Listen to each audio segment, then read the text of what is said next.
Now let's talk about financial independence. How to become rich by 40, 35 if you're extra bright, much sooner if you find an opportunity like I did. Let me show you how I did it. I think it's every person's heritage here, especially in America, to become financially independent. Now let me give you my definition of financial independence. Financial independence is the ability to live from the income of your own personal resources. Financial independence. Now it depends on how you want to live. If you need $2,000, $3,000 a month, if you need $4,000 or $5,000 a month, if you need $10,000 a month, some people may need, $100,000 a month. But whatever you would need to live, and you could earn that living from the income of your own personal resources, that's what I call financial freedom, financial independence. And let me show you how to acquire it. If you start at age 15, between ages 15 and 35 is 20 years. And in my personal opinion, based on my own studies and my own experience, 20 years, in my opinion, is enough time to become financially independent. If you're not, you don't live in the wrong country. Probably what's happened is you have the wrong plan. And it's easy to be a nice person with the wrong plan. I found that when I was 25 years old. I was broke at age 25, and I was a nice guy. You would have liked me. But I'm telling you, my plans up until then, especially my financial plan, left me broke. I totally changed it the next 6 years, and I became financially independent. So I know what I'm talking about.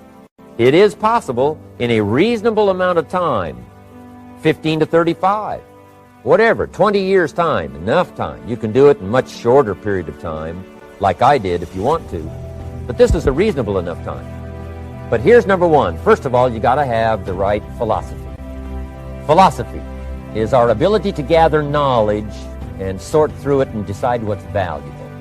To develop a philosophy about life, a philosophy about our health, a philosophy about our family relationships, a philosophy about economics. And if you develop the right philosophy, that's what helps to set this sail so that in 6 years it takes you where you want to go instead of winding up like I did that first 6 years of my economics, broke, no money, empty bank account. The right philosophy. Now let me give you a couple of philosophies to consider. Here's the first one. It's called the philosophy of the poor.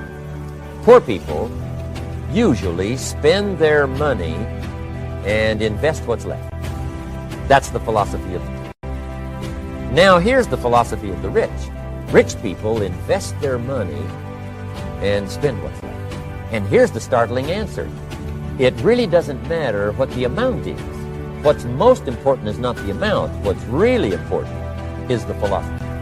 So I would ask you to adopt this philosophy of spending after you have invested. Invest first, then spend. And I've got a little formula that I'm going to share with you. Now, what should a child do with a dollar? I mean, there's a lot of debate going on, I'm sure, across the country on what a child should do with a dollar. Here's one opinion. It's only a child and it's only $1. What difference does it make? Well, in my opinion, it makes all the difference in the world. A person's economic future starts with a child with $1. Somebody says, oh, no, you're only young once. Let him spend it all. Well, when would you hope that would stop? Somebody says, well, wait till he's 50 and broke like me and then he'll learn. Well, no, we don't want to wait that long. If I would have known earlier than age 25, I would have changed. In high school, if they would have had classes called Wealth 1, Wealth 2, I'd have taken both classes. I would not have waited until age 25. So, the earlier the better. So, what should a child do with a dollar? Here's the simple premise to begin with. Don't spend it all. And if a child wants to spend the whole dollar, you got to say, hey, don't spend it all. Don't spend it all. They'll say, why not? It's my dollar. I earned it. You say, I know you earned it, but don't spend it all. They'll still say, why not? Say, let me show you why not. So you put them in your car, take them to the other side of town, and show them where people live that spend the whole dollar. Just drive them around. Kids learn best by visual. Just drive around and say, would you like to live here? Kid says, no. Would you like to live like these people live? Kid says, no.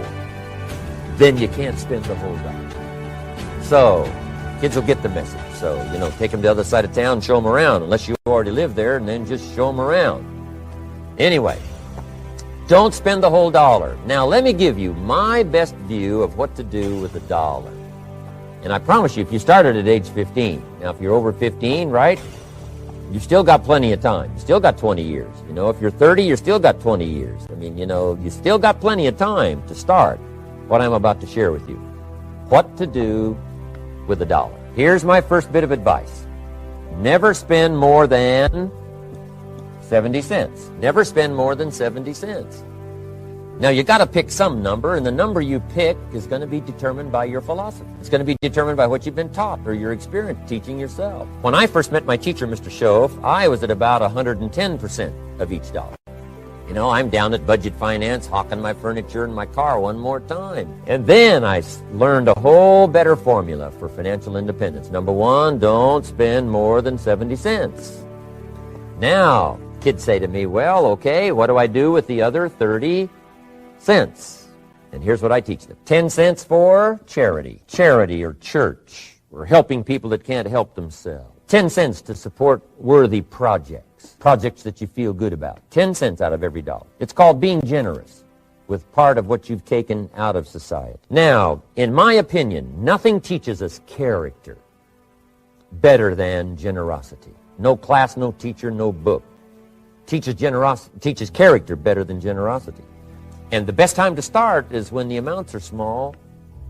And I know if kids learn these lessons well, they'll give a dime out of $1, help people that can't help themselves, support worthy projects.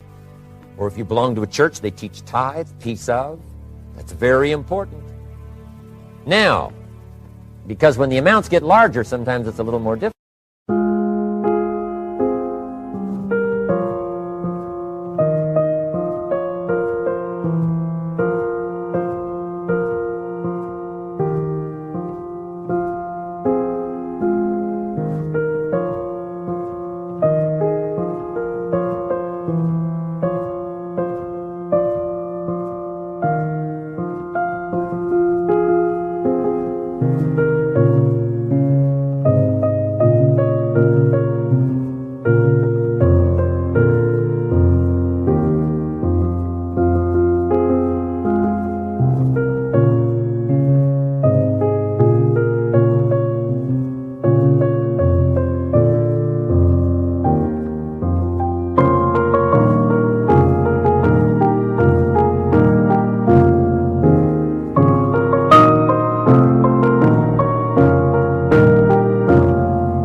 You know, giving 100,000 out of 1,000,000, someone says, oh, if I had 1,000,000, I'd give 100,000. I'm not sure. That's a lot of money.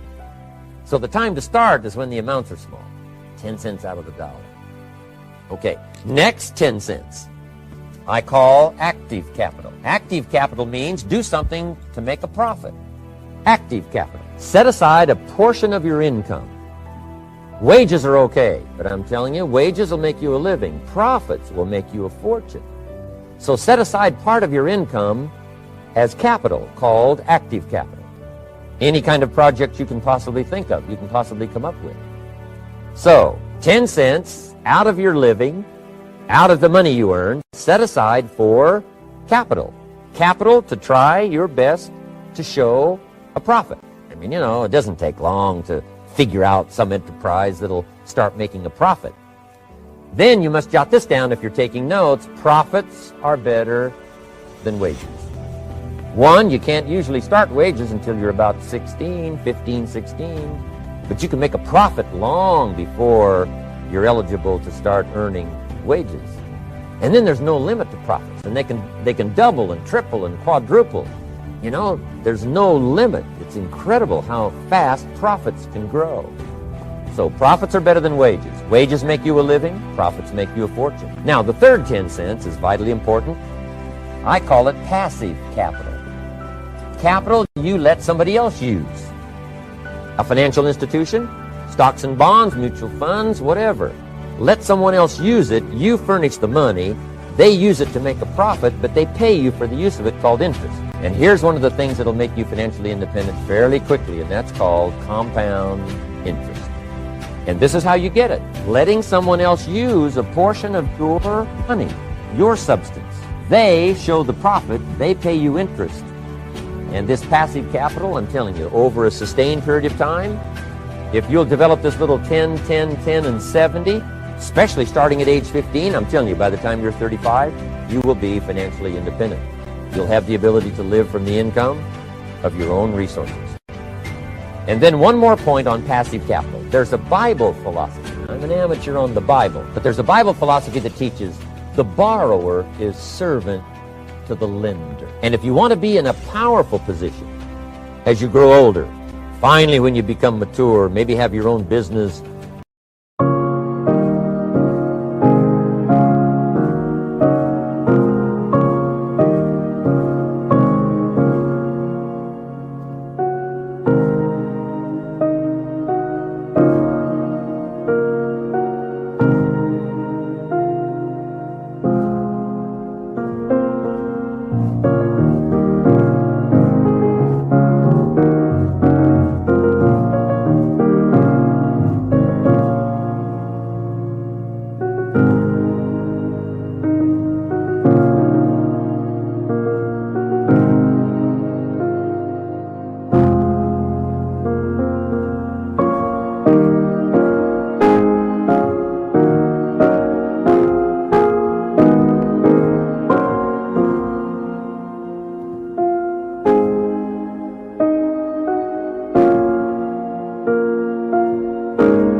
things have worked out for you for the future.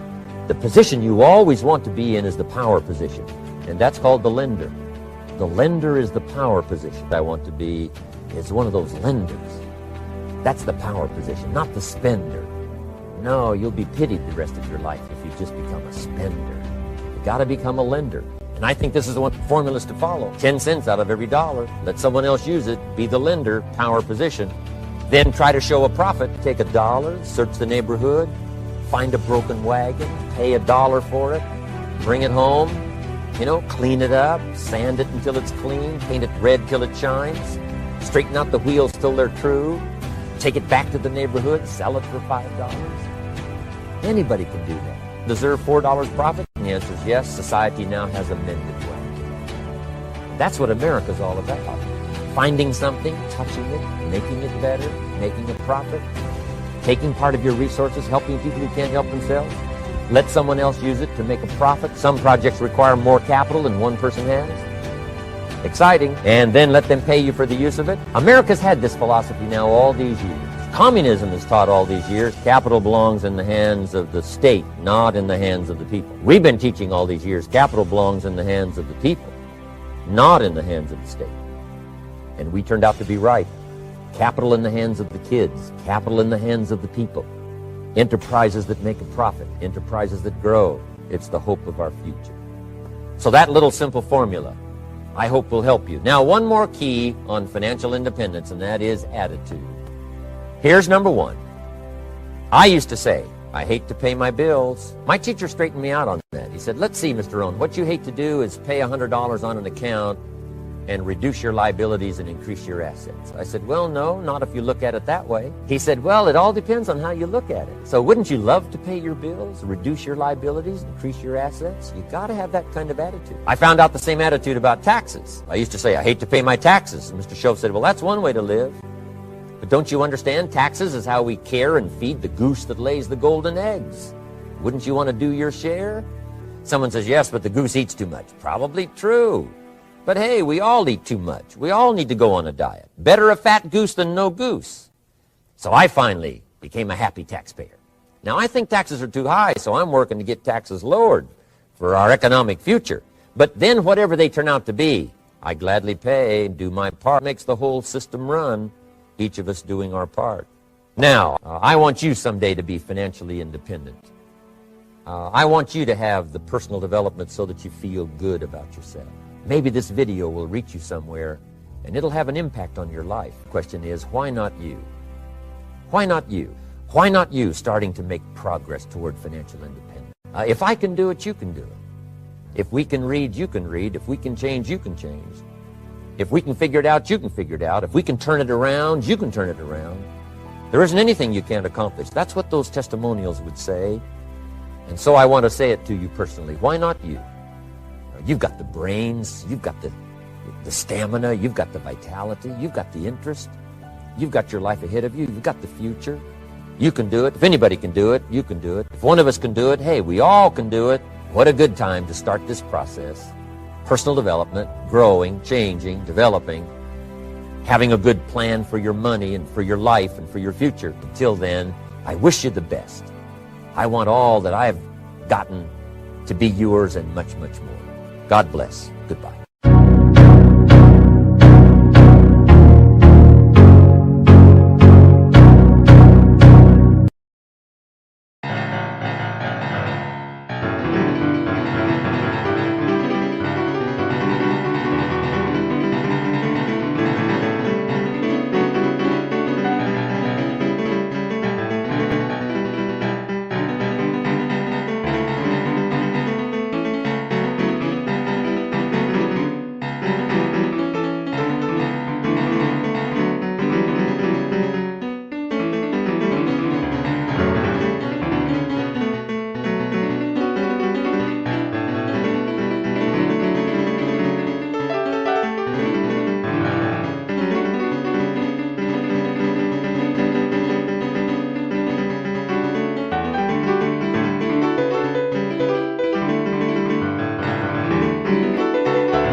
Said